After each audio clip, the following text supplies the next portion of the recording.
মুর্শিদাবাদ জেলার খড়গ্রাম ব্লকের রবীন্দ্র ভবনে অনুষ্ঠিত হলো বাঙালি লড়াই বাংলার লড়াই। নানুর দিবস ও বিজেপি শাসিত রাজ্য বাংলা কথা বলার অপরাধে বাঙালিদের ওপর অত্যাচার ও নির্যাতন ও হেনস্থার প্রতিবাদে প্রতিবাদ সভা।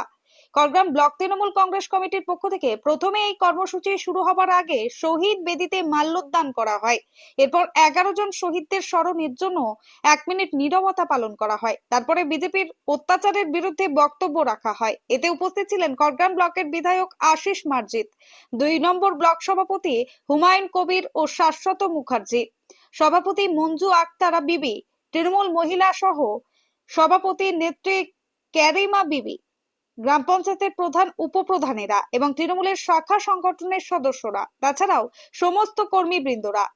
নানুরের সুইচপুরে 11 জন তট তাজা সোনার ছেলে দামাল ছেলেকে সিপিএমের হারমাত বাহিনীরা খুন করেছিল। তারা আত্মবলিদান দিয়েছিলেন। তাদের স্মরণে আজকে শহীদ দিবস পালিত হচ্ছে। অন্যদিকে আজকে আপনারা জানেন যে বাংলা ভাষায় কথা বলা অপরাধ, বাংলাভাষী মানুষদের উপর নিপীড়ন, নির্যাতন, নিষ্পেষণ, অত্যাচার চালাচ্ছে নরেন্দ্র মোদী সরকার। তা এবং বাংলা ভাষায় কথা বলে তারা বাংলাদেশি বলে তাদেরকে ডিটেনশন ক্যাম্পে রাখা হচ্ছে বা জেল হাজতে রাখা হচ্ছে।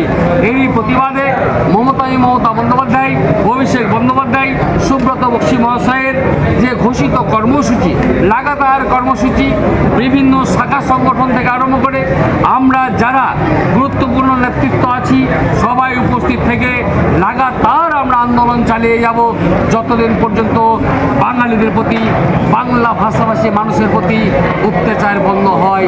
তাই আজকে আমরা এখানে সুন্দরভাবে আমরা প্রোগ্রাম করলাম।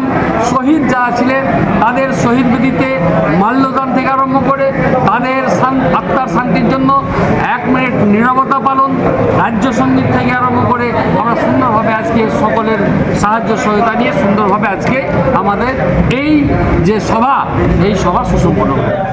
ব্যুরো রিপোর্ট, চেতনা নিউজ।